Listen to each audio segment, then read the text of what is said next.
Good morning students. मैं आपकी Hindi teacher हूँ। ये है हमारी हिंदी की बुक।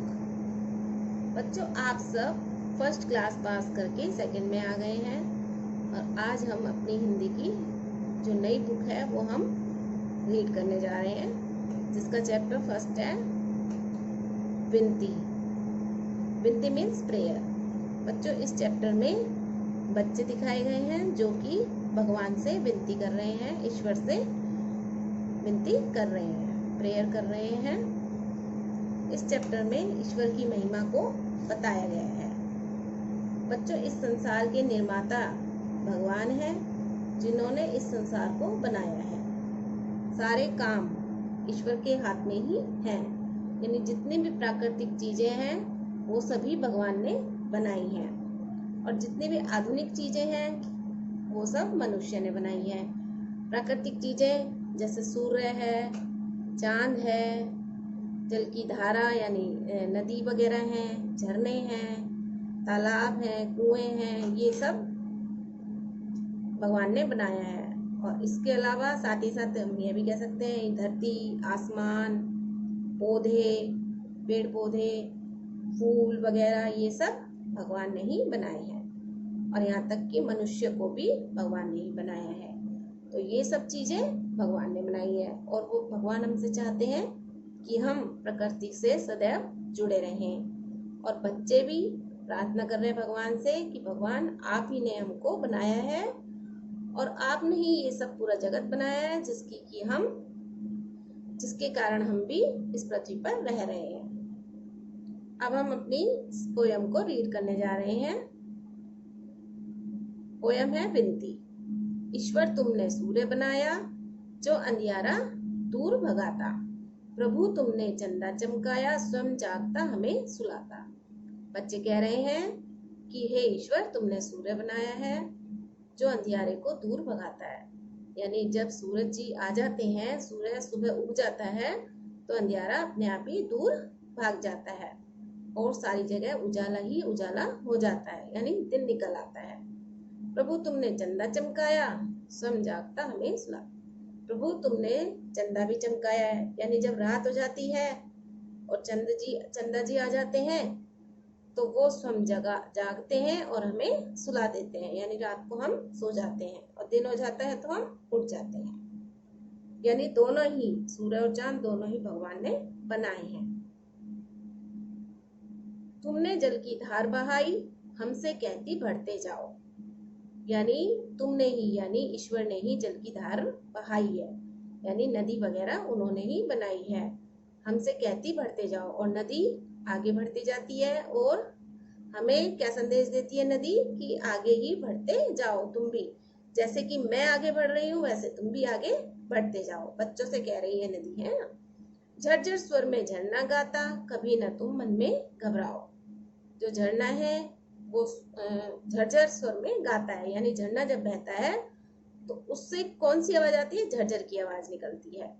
कभी ना तुम मन में घबराओ, यानी झरना ये कहता है कि अपने मन में कभी मत घबराओ। कैसी भी परिस्थिति आए अपने जीवन में, आपके जीवन में कैसी भी परिस्थिति आए, आपको कभी घबराना नहीं है।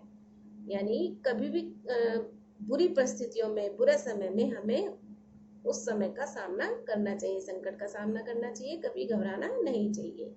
ये संदेश कौन दे रहा है? झरना दे रहा है, और उसका स्वर है झरझर। बच्चों, अब मैं आपसे इसमें से कुछ क्वेश्चन पूछ रही हूँ, जिसके की आंसर आपको अपने मन में सोच के रखने हैं। ईश्वर ने क्या बनाया है? सूर्य बनाया है। और अंधियारा कौन दूर करता है? सूर्य दूर करता है। प्रभु चंदा भी आप ही ने चमकाया है, और चंदा कब निकलता है? रात में निकलता है। जल की धार बहाई, जल की धार यानी नदी, और नदी हमें क्या संदेश देती है बच्चों? कि बढ़ते जाओ। और झरना हमें क्या संदेश देता है बच्चों? कभी ना तुम मन में घबराओ। ओके, ये दोनों ही पैराग्राफ हमारे क्लियर हो चुके हैं। नेक्स्ट पैराग्राफ है, दीपक जलकर हमें सिखाता, तुम दुख सहकर भी सुख देना। अच्छा, अब हम दीपक से सीखेंगे कि दीपक हमें क्या सिखाता है। दीपक हमें सिखाता है कि जैसे कि मैं जलता हूँ और दूसरों को प्रकाश देता हूँ, रोशनी देता हूँ, ऐसे ही तुम भी दुख सहकर दूसरों को सुख देना। ये हमें कौन सिखा रहा है? दीपक। नेक्स्ट पॉइंट है, धरती का कण कण सिखलाता, सिर पर सारे दुख सह लेना। धरती क्या सिखलाती है हमें? कण कण। धरती का कण कण हमें क्या सिखलाता है? कि अपने सिर पर सारे दुख सह लेना। जैसे धरती माता हमारा बोझ उठा रही है, यानी कि इस मनुष्य का, पूरी मनुष्य जाति का बोझ कौन उठा रहा है? धरती माता। तो धरती माता कैसे बोझ उठा रही है? कहीं उसमें गड्ढे हैं, कहीं उसमें गंदगी पड़ी हुई है, हम कचरा फैला देते हैं, फिर भी वो हमसे कभी कोई भी बात वो हमसे नहीं कहती है। वो हमेशा अपना दुख सहती रहती है और हमें बदले में क्या दे देती है? सुख दे देती है। तो हमें भी धरती माता जैसा ही बनना है, हमें उसकी तरह ही दुख लेना है, यानी दुख सहना है, और दूसरों को इसके बदले में सुख देना है। ये धरती माता का संदेश है। अब हमने इसमें, इस पैराग्राफ में हमने क्या देखा? एक तो दीपक के बारे में हमने सीखा कि दीपक खुद जलकर हमें सिखा देता है, ठीक है। और धरती से हमने क्या सीखा? कि धरती भी अपना बोझ, मतलब हम सबका बोझ उठा लेती है और बदले में कुछ भी नहीं कहती हमसे, और अपने सिर पर सारे दुख सह लेती है और हमें सुख देती है।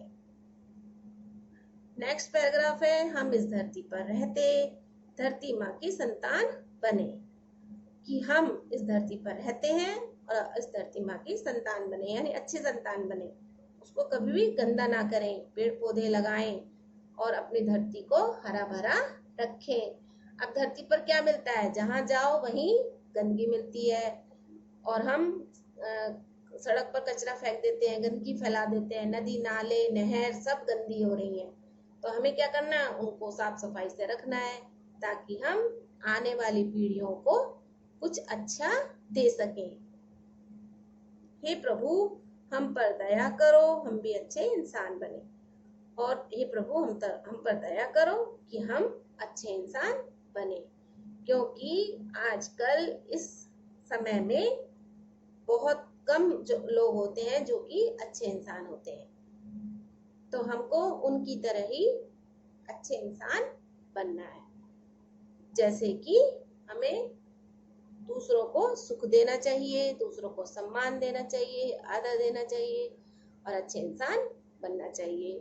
तो बच्चों, इस प्रेयर में यानी इस विनती में हमने ये सीखा, एक तो हमें सूरज की तरह चमकना है, चंदा की तरह चमकना है, जल की धारा की तरह बनना है, और झरने की तरह भी बनना है, कभी घबराना नहीं है। दीपक की तरह हमें जलकर दूसरों को सुख देना है। धरती की तरह हमें अपने सिर पर सारा दुख सह लेना है, ठीक है। और धरती पर रहते हुए माँ की संतान बनना है और अच्छे इंसान भी बनना है। तो ये सब हमने इसमें सीखा है। इस पोयम से यानी इस कविता से हमें क्या संदेश मिल रहा है? कि इस संसार के निर्माता भगवान है, यानी इस संसार को किसने बनाया है? भगवान ने बनाया है। नेक्स्ट पॉइंट है शब्दार्थ, जो कि हम रीड करेंगे और लर्न करेंगे। फर्स्ट है अंधियारा अंधेरा, चमकाया रोशन किया, बढ़ते जाओ तरक्की करो। दीपक मिट्टी या धातु का बना हुआ दिया, धार यानी धारा, झरना निर्झर, कण कण प्रत्येक कण, घबराना अधीर होना, संतान औलाद, सहकर सहन कर, इंसान मनुष्य। आई रिपीट इट अगेन, अंधियारा अंधेरा, चमकाया रोशन किया, बढ़ते जाओ तरक्की करो। दीपक मिट्टी या धातु का बना हुआ दिया, धार धारा, झरना निर्झर, कण कण प्रत्येक कण, घबराना अधीर होना, संतान औलाद, सहकर सहन कर, इंसान मनुष्य। बच्चों, ये जो शब्दार्थ है ये आपको अपनी नोटबुक में करने हैं और इनको लर्न भी करना है और नोटबुक में गुड राइटिंग में इनको नोट करना है। और ये जो पोयम है ये आपको लर्न करनी है। Okay students, thank you.